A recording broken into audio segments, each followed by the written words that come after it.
días, familia. Esto es Teoterapia Salud Total. Hemos venido entonces hablando de la necesidad de replantear en nuestro corazón lo que significa ser santo. Hemos aceptado que esa palabra, muchos de nosotros la hemos visto como una palabra que nos queda muy grande. Algunos otros, cuando pensamos en la palabra santo o santidad, pues de manera consciente la rechazamos porque sabemos cómo está la realidad de nuestra vida y por supuesto no estamos muy dispuestos a ser atraídos hacia ella. Pero lo importante aquí es que hemos entendido hasta acá en lo que podríamos llamar todo esto que hemos venido aprendiendo en estas semanas, la primera parte, la primera etapa de lo que es la santidad. Que cuando algo es apartado de lo secular a lo sagrado, eso se vuelve santo desde el punto de vista bíblico, sin tener en cuenta la conducta y la naturaleza de lo que ha sido consagrado. Recordemos lo que hablamos de Jerusalén. Dios llamó a Jerusalén la ciudad santa. Sin embargo, la forma como se vivía en Jerusalén y la forma como se adoraba y se buscaba a Dios no era nada santo. Pero Dios apartó a Jerusalén como la niña de sus ojos, como el lugar del trono de David. Por eso se volvió santa. Por eso Dios le dijo a Moisés allá en el desierto, este lugar es santo. La arena de ese desierto exactamente era igual a la arena del desierto en Egipto. Pero Dios le llamó santo porque la apartó para su propósito y su gloria. Tanto Jerusalén como ese lugar, ese monte, fueron llamados santos porque se separaron para Dios. No porque hubieran cambiado su conducta, su naturaleza, sino que fueron apartados para Dios. Ese es un primer punto que hemos venido trabajando. Entonces, la esencia de esta primera etapa que hemos hablado hasta aquí es que la santidad no está en el cambio de conducta de la persona, sino en el cambio en la mente del Señor con respecto a esa persona.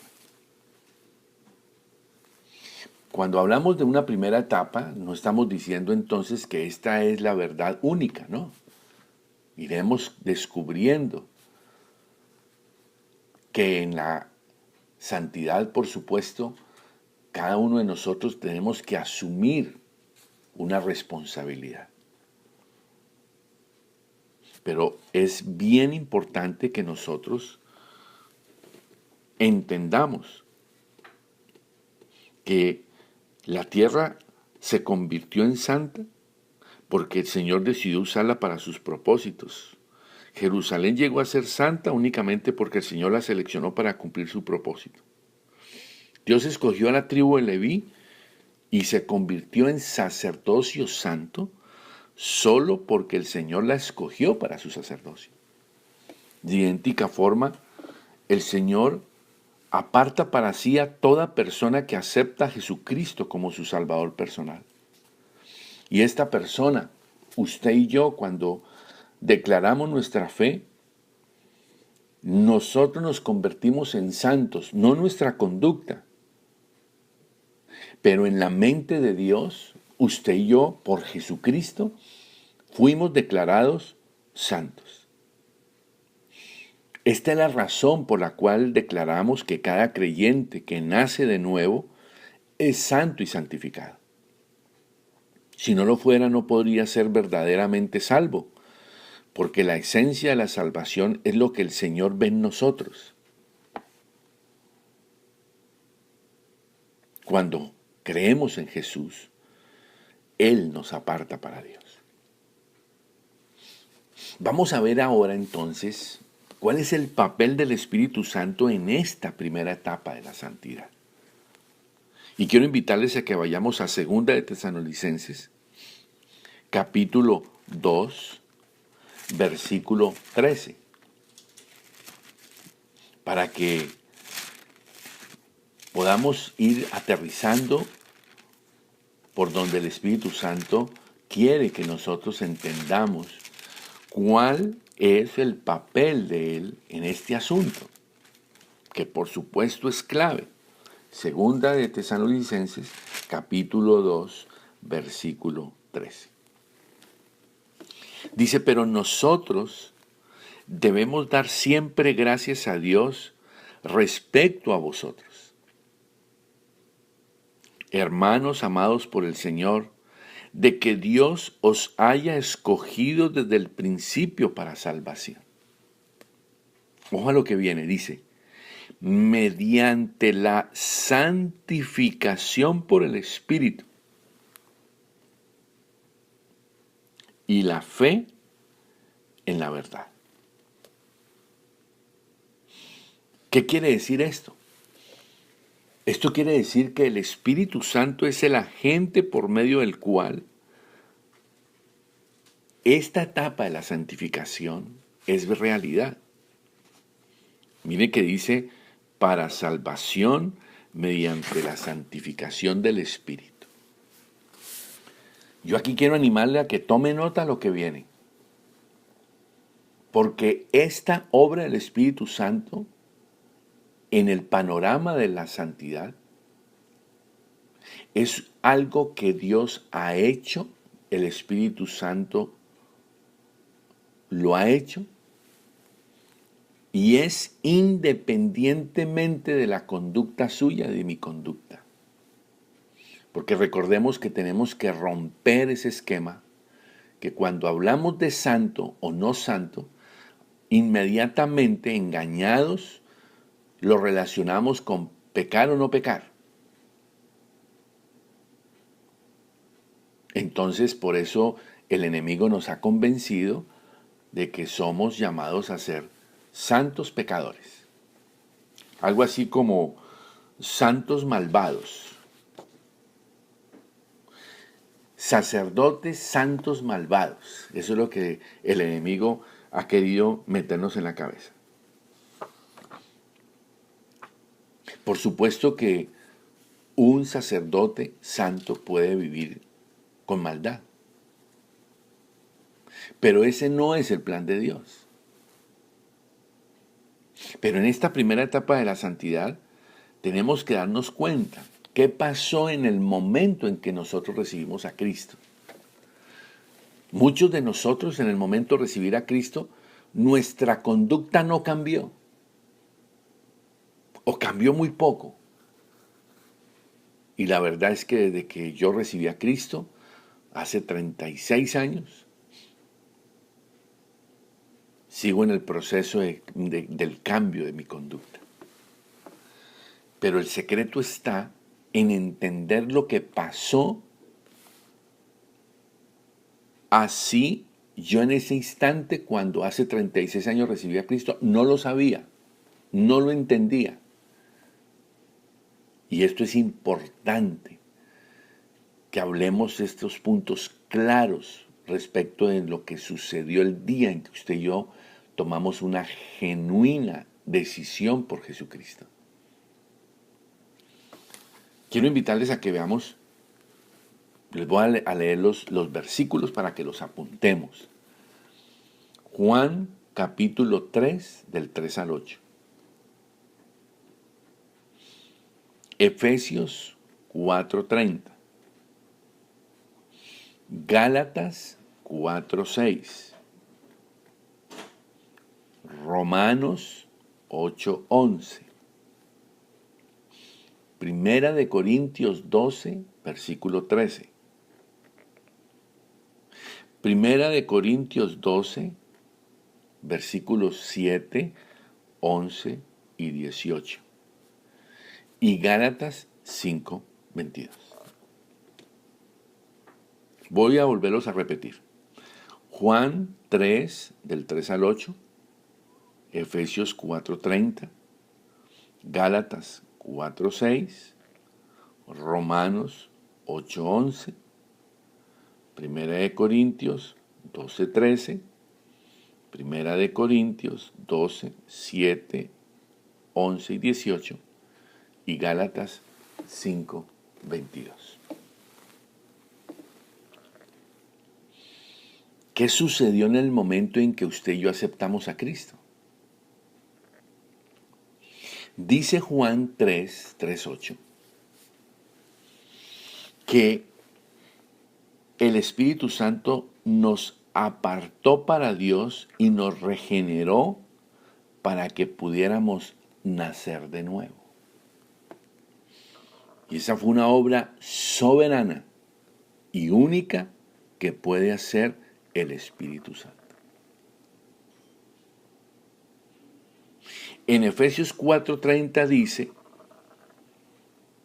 que el Espíritu Santo es enviado a nosotros, a nuestros corazones, en donde Él clama por nosotros, Abba Padre. Independiente del cambio o no de conducta. Esto es bien importante entenderlo. En Gálatas 4:6 dice que Él mora en usted y mora en nosotros.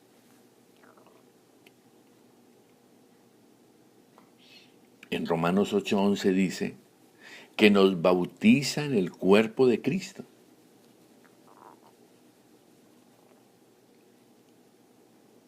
En 1 Corintios 12:13 dice que nos da dones espirituales. Y finalmente en Gálatas 5:22 dice que produce fruto en nosotros.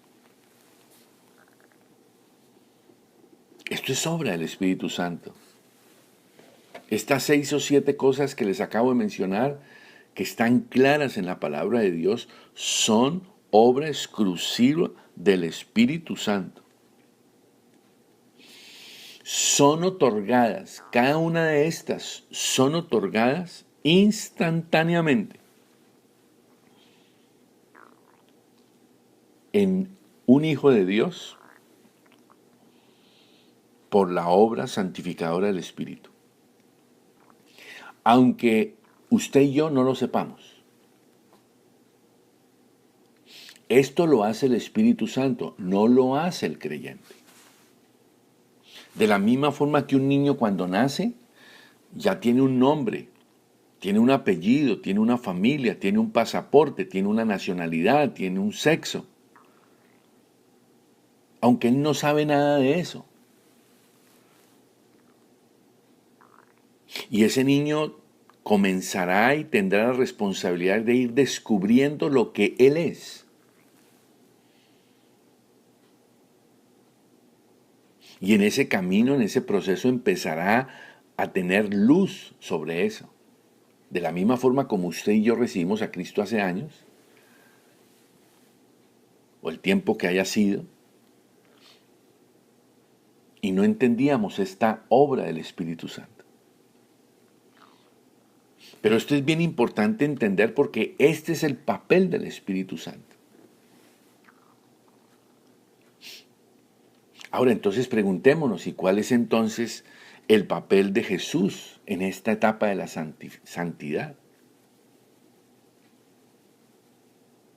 Pues efectivamente la obra de la santificación es realizada por el Espíritu Santo sobre la base de la obra de salvación del Señor Jesucristo en la cruz del Calvario. Yo quiero invitarles a que abramos 1 Corintios 6:11. Quiero animarle a que usted medite seriamente para que entienda por el Espíritu.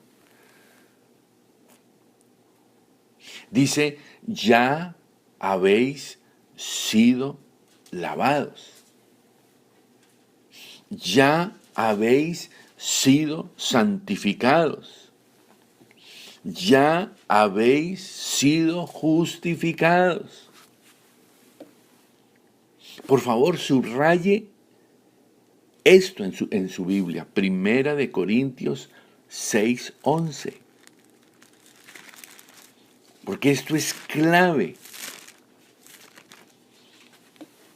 Si usted y yo aceptamos y comenzamos a creer que esto es verdad, ya no voy a estar pensando tanto en mi conducta, sino en lo que soy. Y fruto de lo que yo creo que soy por la obra de Cristo en la cruz del Calvario y por la obra del Espíritu Santo en mi corazón, voy entonces a comenzar a vivir según la vocación. He sido lavado, es pasado.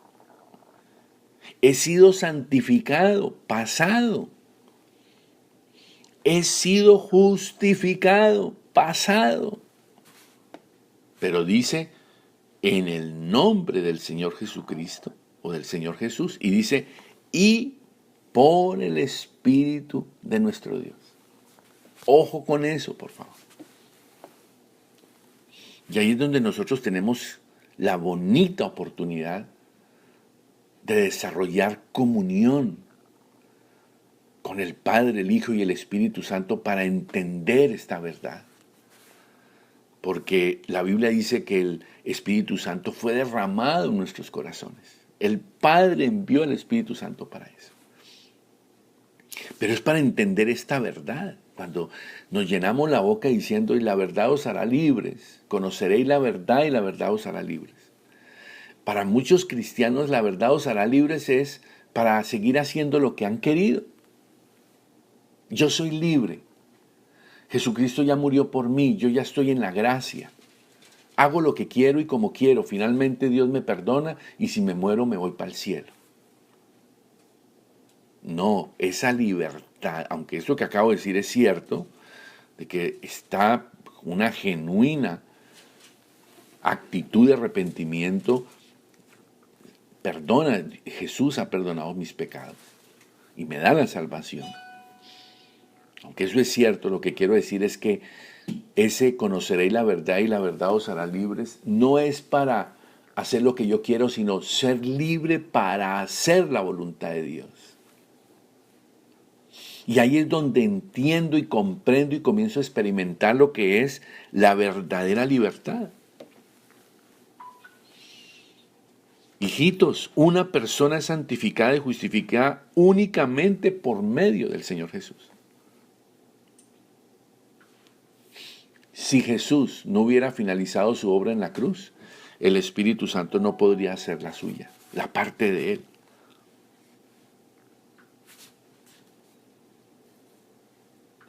Así de que un ser humano puede ser aceptado por Dios y apartado para Él para cumplir sus propósitos únicamente por el sacrificio de Jesús, que fue realizado, según Hebreos, una sola vez y para siempre. Cristo murió una vez por todos los pecados de todos los seres humanos, de todas las épocas. Por eso es que Dios considera que toda la humanidad está de un lado o del otro en esta etapa de la santidad. O el ser humano es santo o el ser humano es pecador. Si es pecador está separado de Dios y si es santo entonces es apartado para Dios. Y la razón por la cual los hombres pecadores están separados de Dios se debe a su pecado y rebelión contra Él y su rechazo al sacrificio de la cruz del Calvario. Cuando Cristo murió, Él ofreció su vida como pago total por nuestros pecados. Si Cristo no hubiera pagado por los pecados de la humanidad, usted y yo, todos nosotros, no tendríamos otra opción excepto la condenación eterna. Es por su gracia, su misericordia, su amor, que envió a su Hijo para que muriera por usted y por mí. Por eso usted y yo hoy podemos vivir. Yo le pregunto, ¿cuándo pagó Jesús por sus pecados? Pues Jesús pagó por sus pecados mediante su muerte en la cruz hace 2000 años. Y el Padre aceptó el pago de Cristo como suficiente por todos los pecados de ese momento, por los venideros. ¿Dónde se encontraba usted? ¿Dónde me encontraba yo cuando Cristo murió por sus pecados y mis pecados hace 2000 años? Esa es una buena pregunta. Dios puso en Cristo todos nuestros pecados y pagó por cada uno de ellos. Cuando Cristo murió hace 2000 años, ¿cuántos de sus pecados no se habían cometido? Pues todos. Hace 2000 años, todos los pecados suyos y míos no se habían cometido. Pues claro, ni siquiera habíamos nacido. Por lo tanto, los pecados que cometió usted y que cometí yo en enero del 2017, pues eran futuros para Cristo en la cruz del Calvario. Y los que yo cometa hoy serán siendo futuro para Cristo. Él pagó por todos sus pecados antes que usted los cometiera. Él pagó por todos mis pecados antes que yo los cometiera. Perdón. Su salvación fue la obra completa de Jesucristo. Y yo quiero decirle en el nombre de Jesús, ni usted ni yo no tenemos nada que ver con ello. Pues esto sucedió hace 2000 años. Esa obra de Jesús ya fue terminada. Y esa obra, según Hebreos, nunca tendrá que repetirse.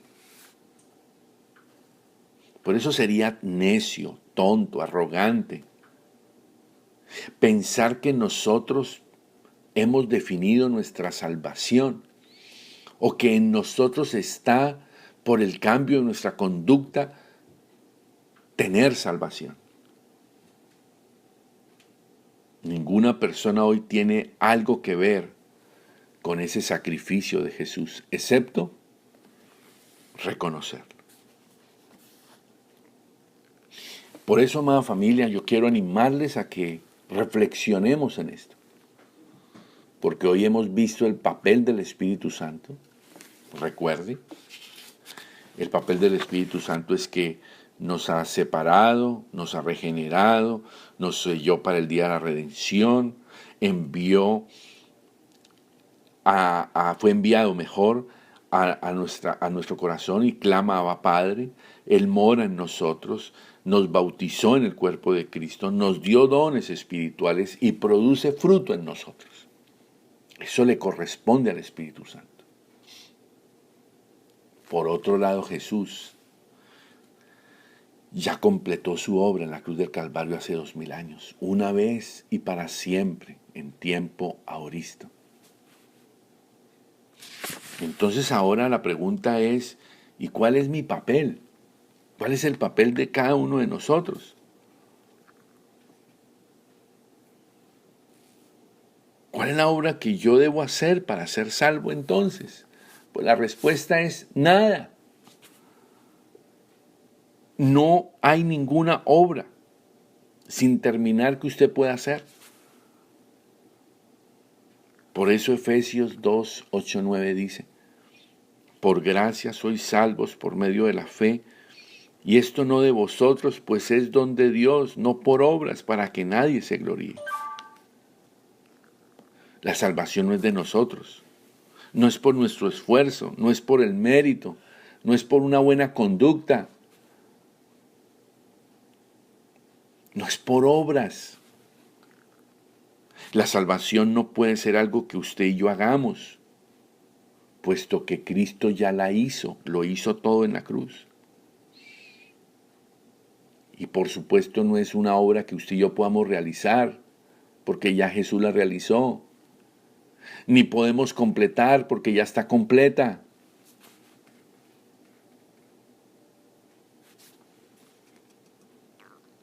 Por eso es hermoso poder descubrir que no necesito comenzar a hacer buenas obras para ser salvo.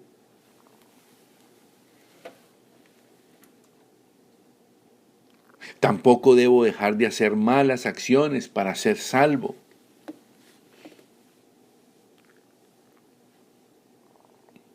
La verdad es que las buenas obras que usted y yo hagamos hoy son irrelevantes respecto de la cruz del Calvario, respecto de la obra de Cristo en la cruz del Calvario. Y la verdad es que las obras suyas y mías buenas de hoy tienen un atraso de 2000 años.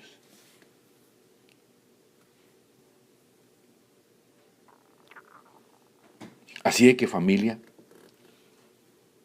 entendamos de una vez por todas que la santidad ha sido una decisión tomada por Dios, ha sido ejecutada por Jesucristo en la cruz del Calvario a favor nuestro y ha sido confirmada por el Espíritu Santo en cada uno de nosotros. Por eso el tema no es cambiar una conducta.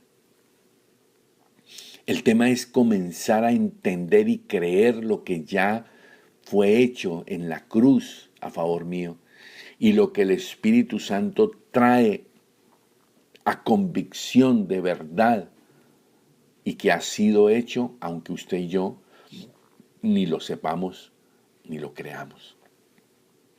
Pero al saber y creer lo que el Espíritu Santo ha hecho y lo que Jesús ha hecho, es lo que nos permitirá ponernos en esos dos rieles que hemos venido hablando en estos días, que es el tren sobre los rieles de la santidad.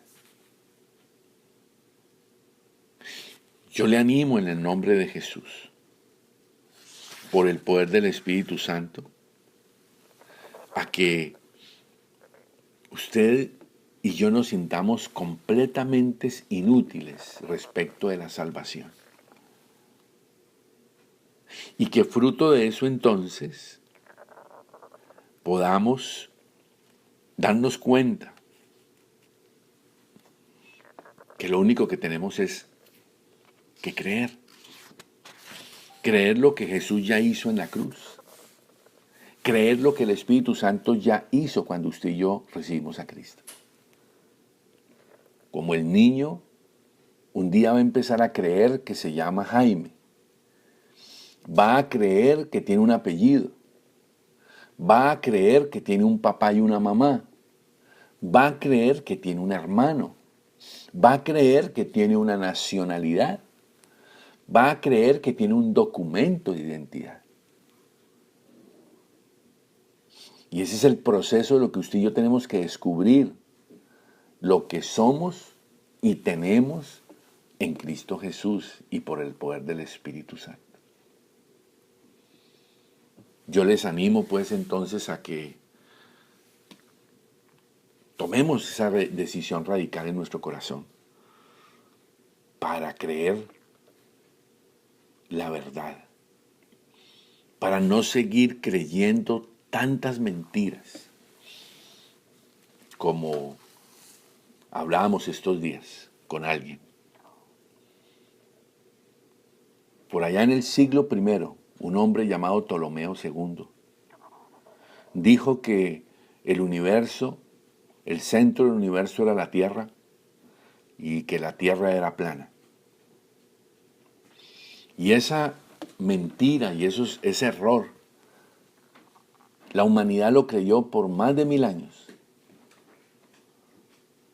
hasta que vino Copérnico y dijo no. El sistema solar es un pedacito del gran universo y el centro del sistema es el Sol.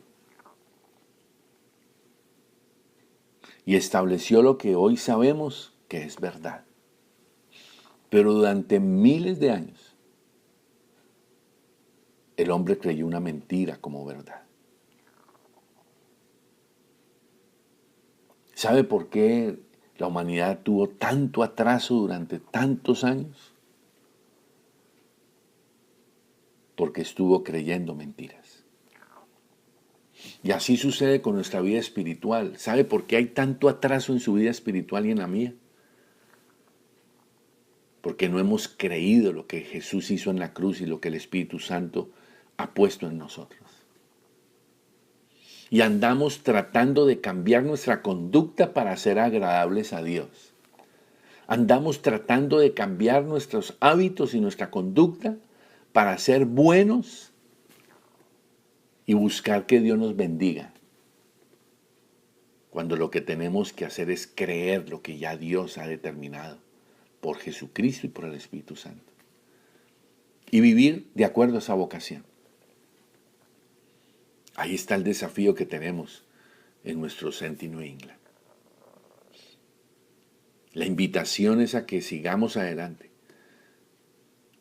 a descubrir y a disfrutar de todo lo que Jesús y el Espíritu Santo han hecho a favor nuestro, para que entonces podamos prepararnos para la segunda parte, la segunda etapa de la santidad, que estaremos viendo próximamente.